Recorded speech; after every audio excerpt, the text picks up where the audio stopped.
Mason County, Texas, autumn 1879. The land had gone to rust, not from iron, but from sun and silence and the long forgetting. It had not rained in 2 months, and the wind moved like a ghost, too tired to haunt anything proper. Dirt clung to every surface, sifted into bootlaces and under collars, and turned cattle into slow shadows against a brown horizon. Eli Carver sat his horse at the edge of a dry arroyo where the earth had cracked like a plate dropped and left unrepaired. His hat brim drooped low, the sweat from his brow darkening the felt. He was 34 and looked older when he didn't smile, which was most of the time.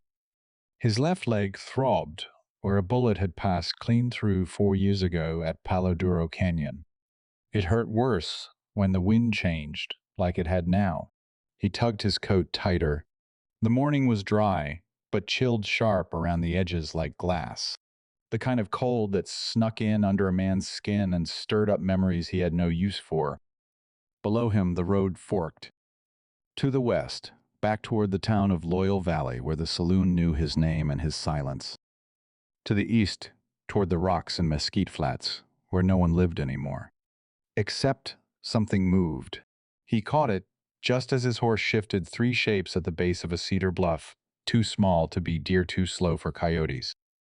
Eli squinted, slid his rifle from the scabbard, but didn't raise it. A woman stood with her back to him, skirts torn and dust-covered. She was trying to coax a little girl up from the ground, her legs stiff like sticks. A boy knelt beside them, maybe 8 or 9 thin as fence wire, and looking right at Eli. Not scared, not hopeful, just watching. Eli nudged his horse forward. The woman didn't hear him approach. Only when the horse snorted did she turn slow and stiff. Her face had the look of someone who had not slept in days and did not expect to again. She didn't speak, not at first, just gathered the girl into her arms and pulled the boy close, the way someone might draw a coat around themselves when the cold got too deep. Eli cleared his throat. "You stuck." She looked up. Her voice was rough, cracked from thirst. "Not stuck. Just done." He nodded, once slow. The girl coughed dry and thin like her ribs were hollow.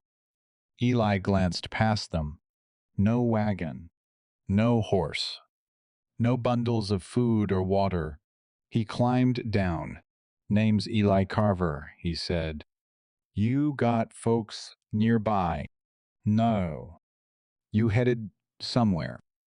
The woman looked down at her children, then back at Eli. "We were. Now we're just here." The boy didn't say a word, just kept staring. The little girl whimpered and the woman rocked her gently.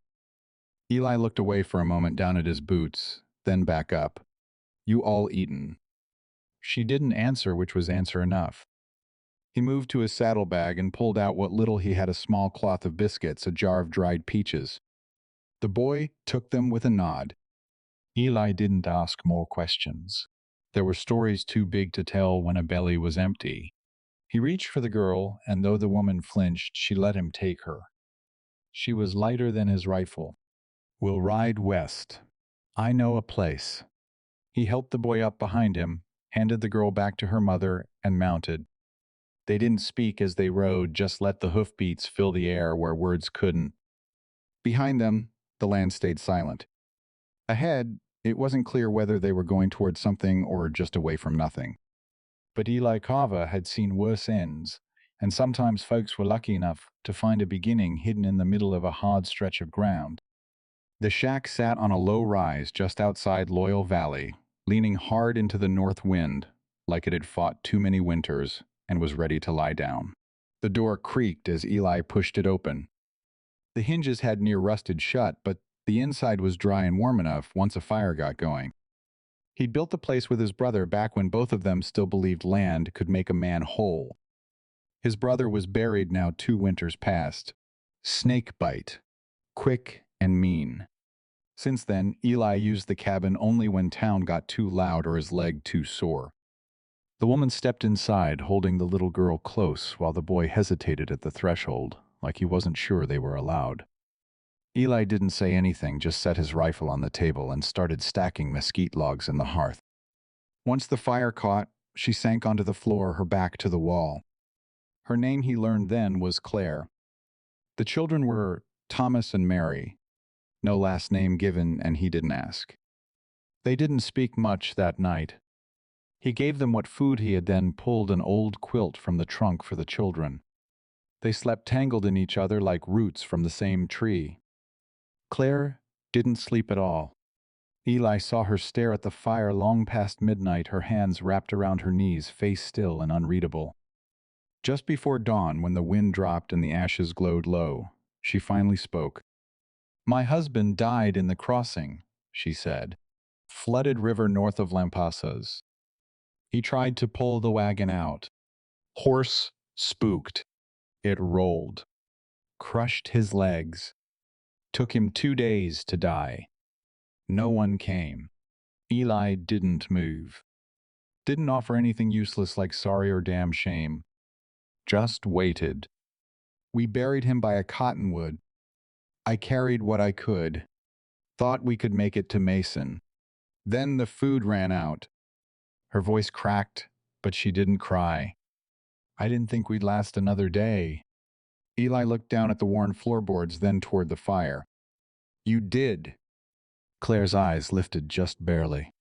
She looked at him like a person remembering how to breathe. When morning came, the air was brittle with cold, but the sun had that stubborn gleam that made a man believe in spring no matter how long the frost held. Eli saddled up. "Town's 2 miles west. Store's got meal beans coffee. I'll bring back what I can." She stood slowly stiff from the floor. "You don't need to do that." "I do," he said. "Why?" Eli rubbed his jaw, felt the grit of a week's worth of stubble. "Because nobody came when you needed them. Not letting that happen twice." Claire didn't say thank you, just nodded once like she understood the shape of a man's silence. He rode to town that day and bartered with the grocer for what he could carry: flour, salt, pork, potatoes, lye soap. Paid with $2 silver he tucked into his boot heel long ago, back when he still thought he might need to disappear one day. When he returned, Claire had swept the floor clean, found a kettle in the corner, and boiled what little water she could. Thomas had chopped kindling. Mary slept curled in a box lined with flannel. That night, they ate together. No prayers, no conversation. Just the quiet sound of spoons against tin and a fire crackling in rhythm with their breath. As the children drifted off, Eli saw Claire's shoulders ease just slightly, like she'd finally laid down part of something too heavy to carry alone. The wind howled outside, but the cabin held strong. He didn't know what promise he'd made exactly, not yet. But something had settled in him that night, deeper than duty, older than reason. Some things a man just knows. If the dust clung to you, you're not done yet. Stay. Days passed like wind through the grass, quiet, steady, and never quite the same. Claire worked like someone born to it. She patched a broken chair leg with strips of rawhide and boiled soap from the grease pan and ashes. She showed Thomas how to mend seams and turned the old split curtain into smaller garments for Mary. Eli kept out of the way when he could. He spent most mornings riding fence or checking the traps he'd set in the ravine for hare. He was not a talker, and Claire didn't need him to be.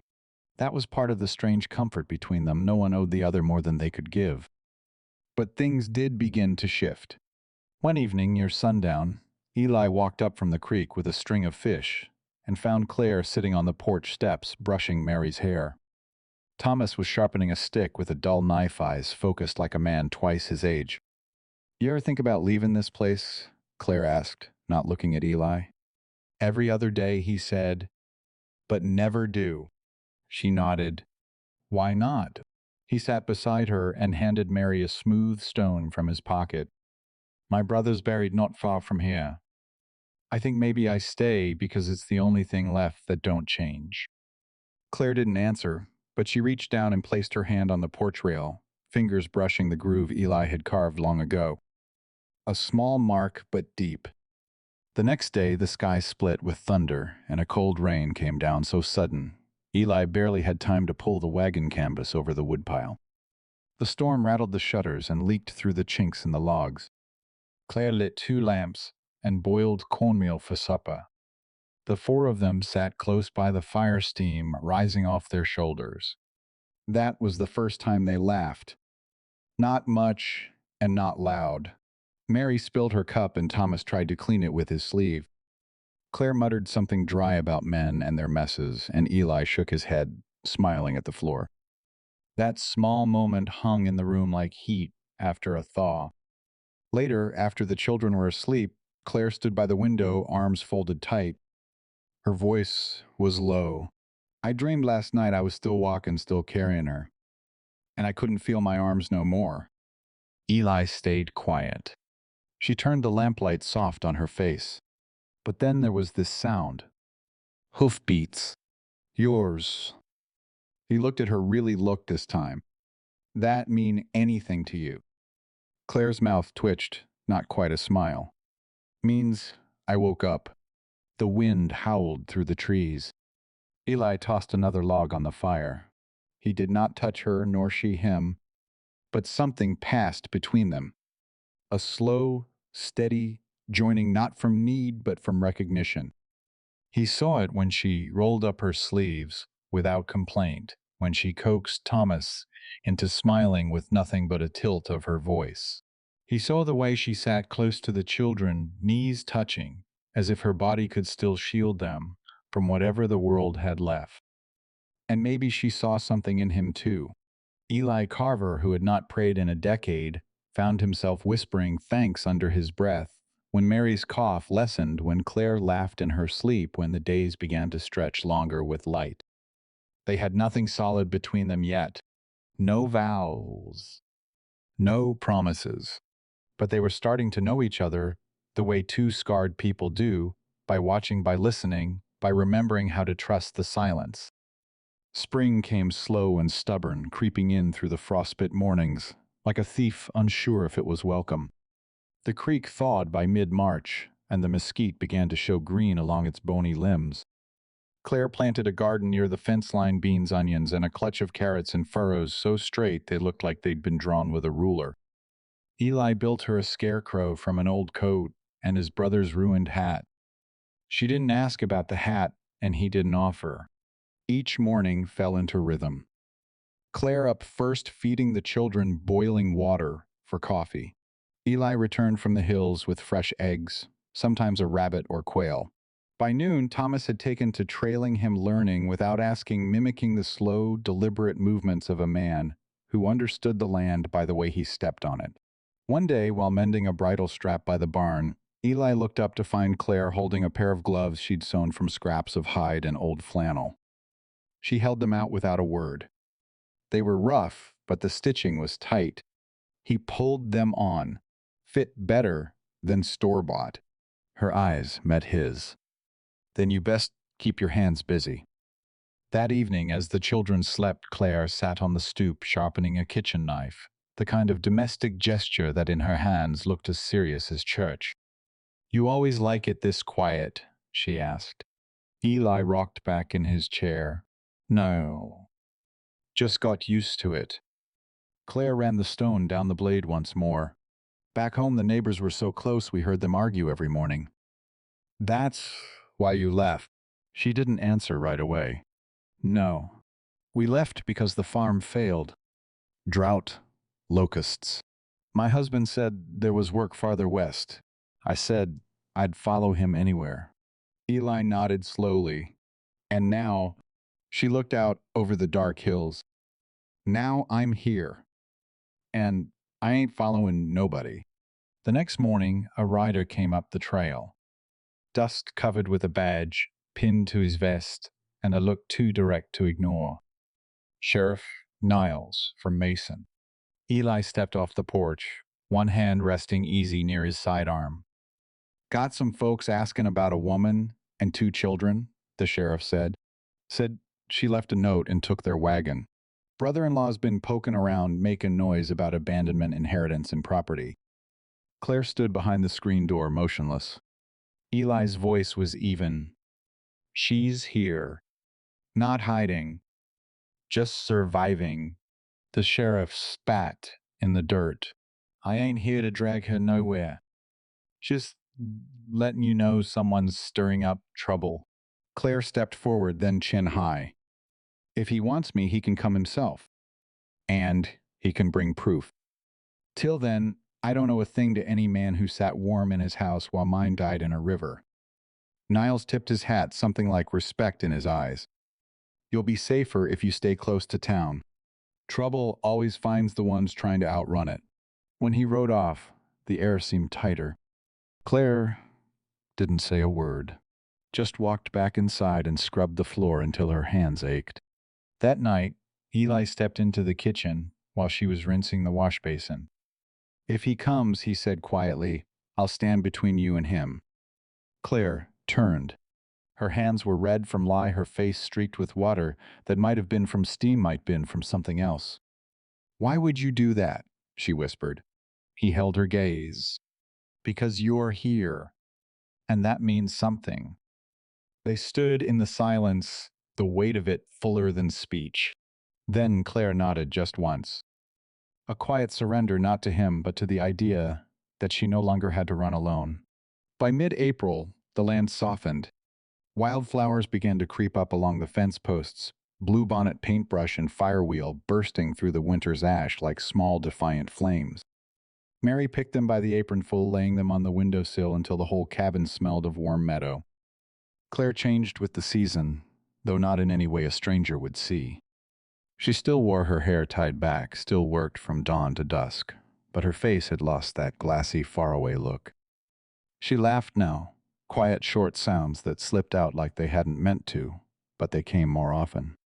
Eli felt it too, in the way his chest eased when he saw her face in the morning light, in the way he started whittling again in the evenings, shaping bits of cedar for Mary's hands, or making wooden pegs for the gate even though iron ones would do. They weren't a family, not yet, but the space between them no longer felt empty. It felt like soil waiting for seed. Then came the letter. It arrived in the hands of a writer from the general store, sealed with wax and bearing a name Claire had not spoken since the day she first arrived. She read it alone, sitting in the barn with the chickens scratching around her boots. Eli saw her there holding the paper like it had burned her eyes, red mouth a hard line. Your husband's people? He asked gently. She nodded. His brother says the land back east is being sold. Wants to know where I am, so the paperwork's clean. He offer. Claire laughed without humor, offered me a train ticket and a small sum. Said it'd be best for the children, that I'm not fit for this life. Eli didn't answer. He walked to the barn wall and leaned his arm against the beam, silent a long moment. You think he's right? Claire stared down at her hands. I don't know. Maybe I'm not. You are. I've got no title, no money. Just 2 children and a garden that might not grow. He stepped closer. You've got more than most men I've known. Guts. Grit. Grace too, though you won't admit it. She looked up at him, then, tears not yet falling, but sitting there waiting. You don't know what it's like to doubt yourself every time you breathe. I do. Claire searched his face. Do you think I'm just hiding here? No, he said softly. I think you're building something. And I think the ones who can't see that are blind in ways that can't be fixed. She folded the letter in half, then again, and placed it in the feed bin. I want to stay. But I'm scared staying will cost the children more than I can repay. Eli stepped forward. His hand brushed hers, slow and steady. If you go, you'll always wonder what this could have been. If you stay, you'll have to fight, but you won't fight alone. She didn't answer, not right then. But later that night, as he banked the fire and turned to the door, she spoke from the dark. You said once this place was all you had left. What if it could be more? He looked at her. It already is. The cabin creaked in the wind and the lamp flickered low. Claire stood across the room and laid her hand against his chest. Then let's not be afraid of what comes next. Eli nodded. We'll face it together. And in that stillness, no vows were spoken, but something older and stronger passed between them, a choice, a promise not yet spoken aloud, but stitched into the rhythm of their days. The trouble came 5 days later, just as the lilacs near the creek had started to bloom. Eli saw the dust long before he saw the rider, a thin line rising behind the hills like smoke. He unsaddled, slow eyes narrowed, while Claire stood on the porch with her arms crossed over her chest, Thomas behind her like a shadow. The man who rode up wore a dark coat and city boots, too clean for the land. He looked down his nose at the place, sneering before he even dismounted. His name was Isaac Harold, Claire's brother-in-law. He didn't wait for pleasantries. You've been hard to find. Claire didn't flinch. I wasn't hiding. I was surviving. Harl looked at the children like they were inventory. You've put them in danger. This place is barely fit for livestock. Eli stood at the edge of the porch, hand resting easy on his belt. They're warm, fed, safe. Don't see how that's dangerous. Harold sniffed. I've come to bring them back. The land sale's going through, and there's a sum owed to the heirs. But I can't proceed until she signs the release. Claire crossed her arms tighter. And if I don't, he smiled the way a snake might. Then I petition the county court. You've no claim, no deed, no money, just a dead man's name. I'll argue you're unfit, and the court will see reason. Mary coughed behind the screen door. Eli's jaw tightened. You think a judge will favor you? He asked. Harold turned dismissive. You think they'll favor a widow living in squalor with a stranger and no papers? Claire stepped forward. You've never cared a day for these children. That doesn't matter. What matters is you've made a mess of something simple. Come with me. Sign what's needed. I'll put the children in school, get them proper clothes. You'll have a room. Respect. Claire's voice was steady, and no say. No voice. Harl said nothing. She looked at Eli. What if we fought this? He answered without hesitation. Then we fight.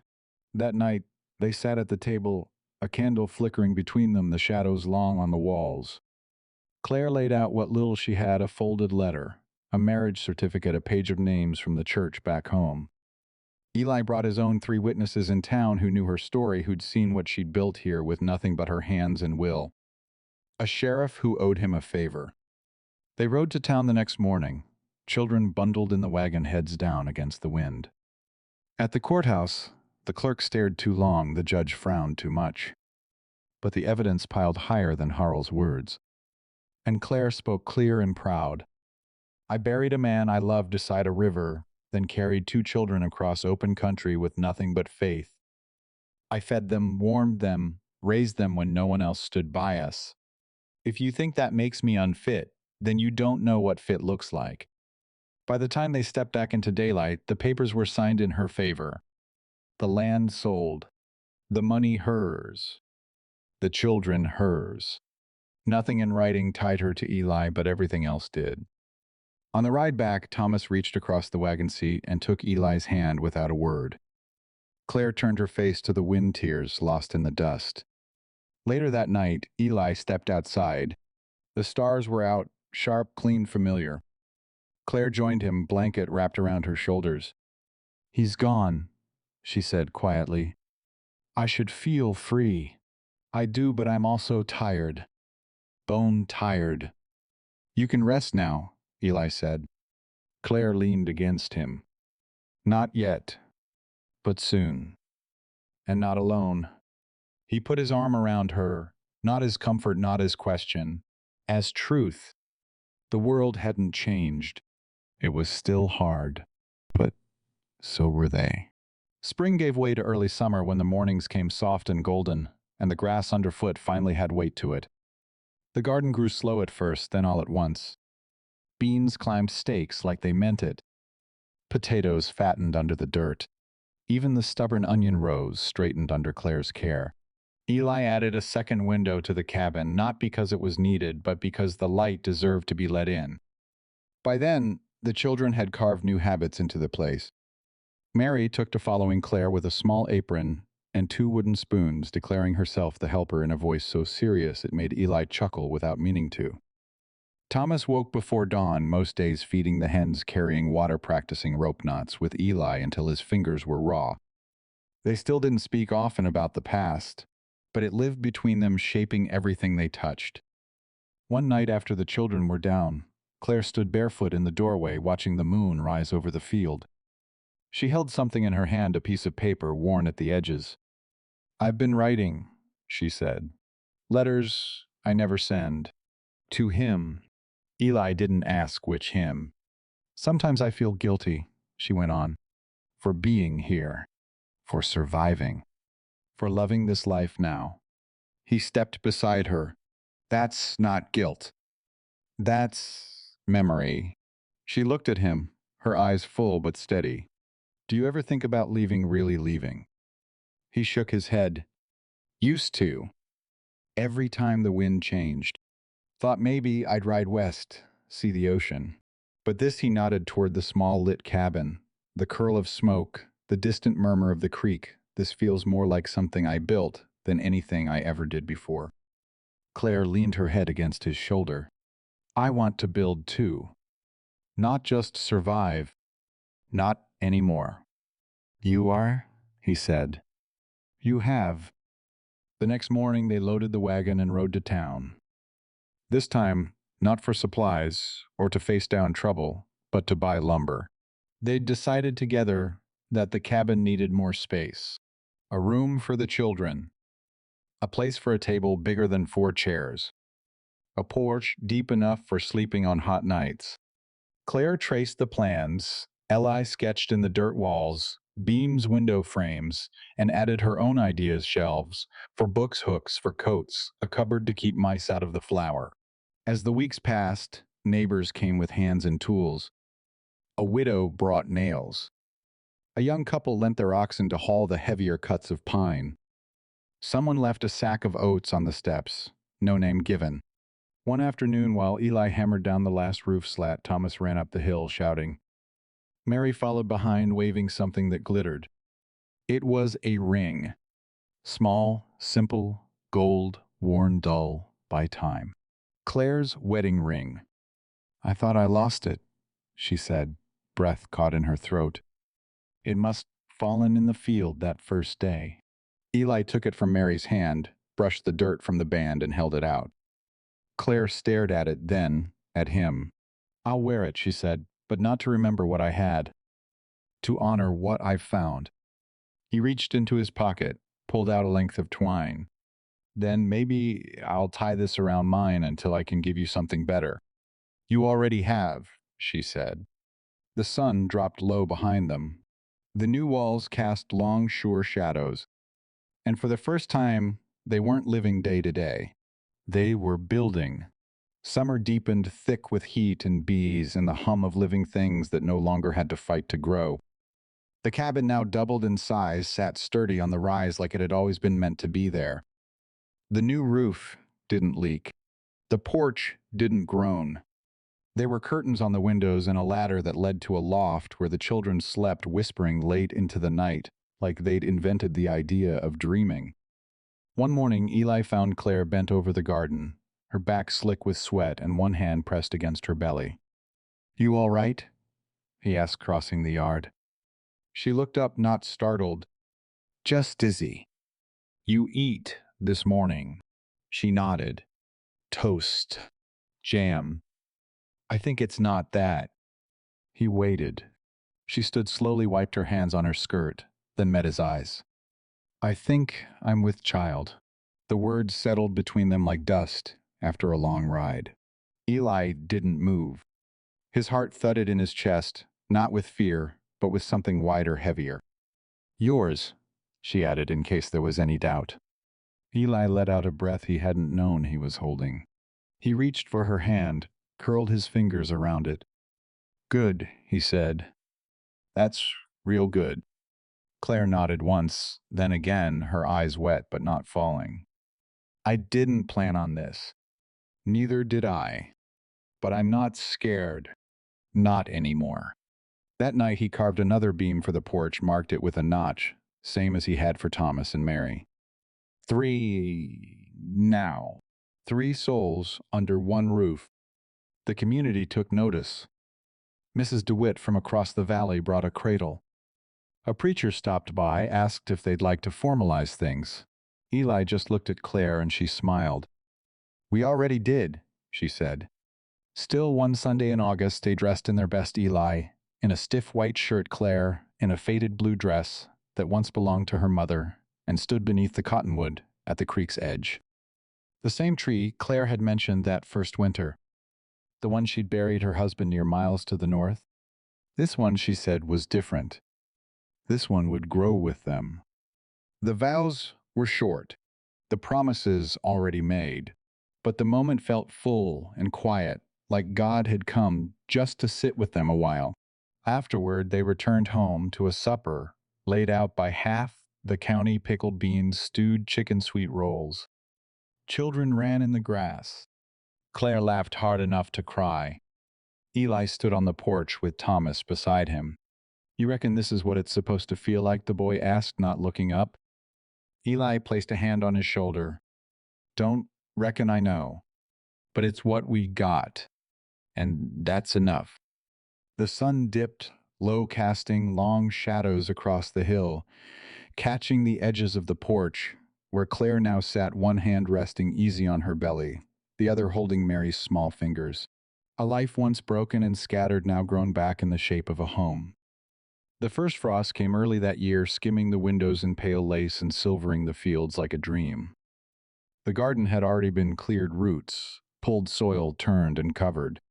Eli stacked wood high against the wall, and Claire lined jars on the shelves, beans, preserves, dried corn, a neat, quiet testimony of how far they'd come. Inside, the fire kept steady, and Mary sang to herself while brushing her doll's hair. Thomas had taken to carving things, now shapes from soft pine birds, horses a cradle no bigger than a hand. He said he was practicing. Claire moved slower round her, but with a calm that steadied the room. Her hands still stitched and scrubbed and stirred, but when she paused, it was different. Not out of exhaustion, out of peace. One evening, the 4 of them sat together in the wide space of their rebuilt home. The baby kicked once hard enough to startle Mary into giggles. She's strong, Claire said. How do you know it's a girl?